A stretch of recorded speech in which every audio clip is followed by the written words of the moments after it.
Hey everyone, and welcome back to the sports section. We have some breaking news here that could be definitely the start of a domino effect for our transfer season, or our transfer summer, let's say for now.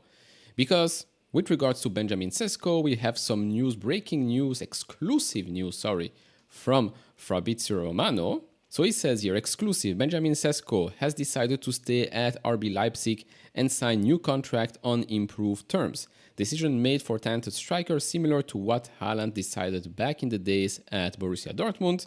Sesko will stay at Leipzig with a new gentleman agreement for exit, which means that potentially in 2025 or 2026 his release clause might actually be lower than what it is right now. Because if you read gentleman agreement, it's probably the scenario where a big club comes in, asks for his services or agreement to talk with the player, to buy him, then the club has to accept that. A bit like Haaland going to City. They didn't really pay big money for Haaland, right? For someone like him, you would have expected over £100 million or 100 million euros.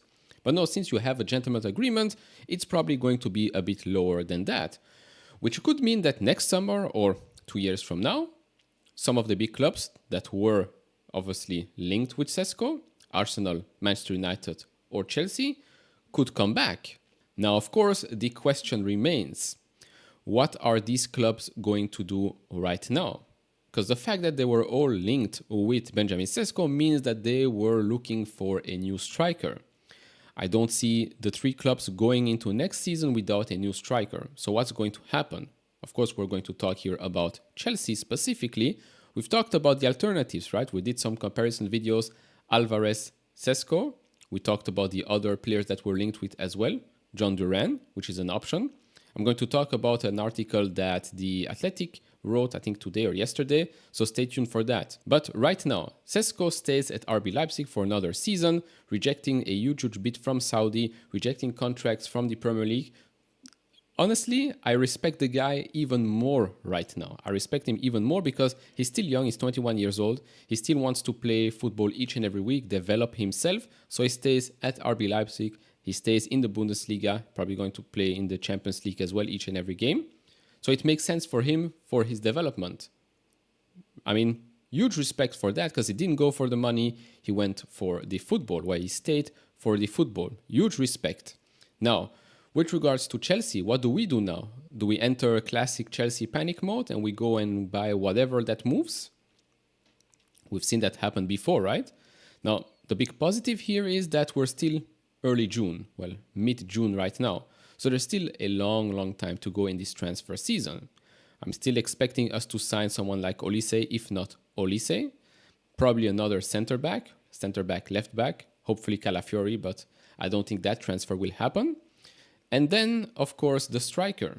The striker now is not going to be Sesko for now. So what do?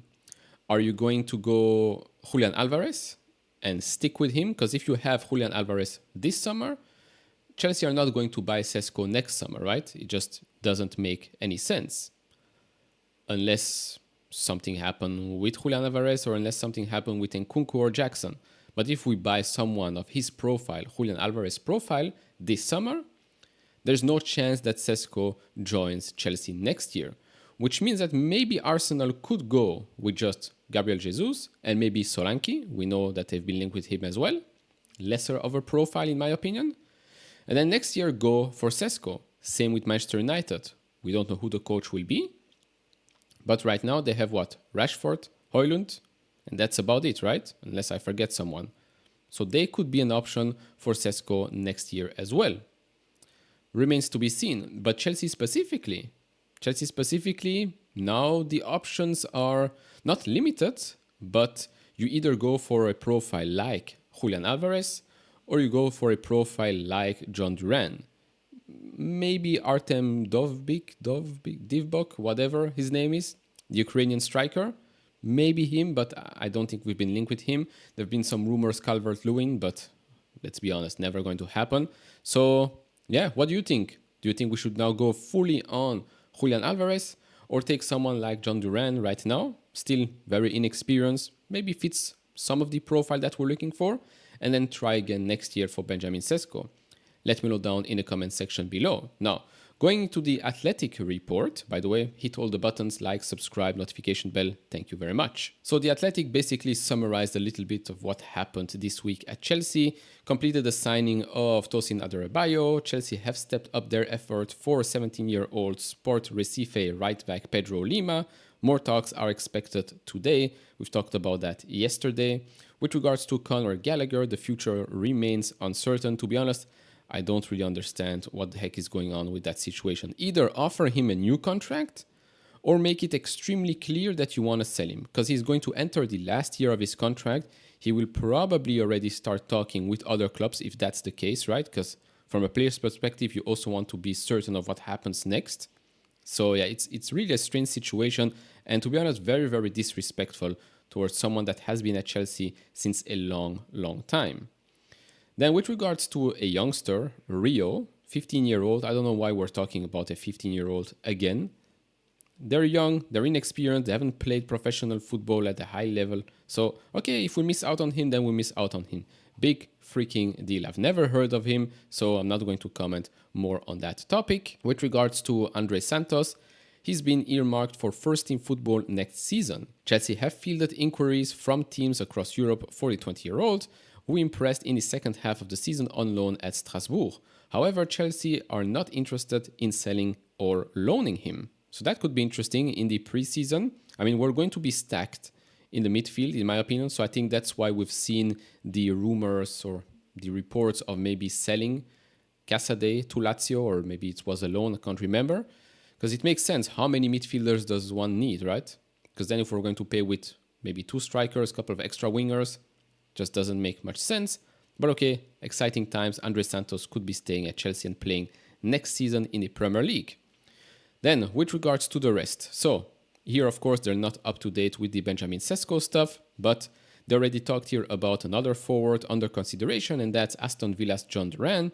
And they say any deal for the 20-year-old would be separate from a Gallagher's potential move to Villa Park, especially now that we do not have to raise funds in June. With regards to Dominic Calvert-Lewin, he has been linked with a switch but is not heading to Stamford Bridge. Chelsea also want another winger and continue to see Crystal Palace Mikel Olise as their first choice. I will repeat myself again and again. I think the Olise saga is either going to be something that gets done in June or something that gets done late in August. Hopefully as soon as possible so he can join Chelsea in the pre-season.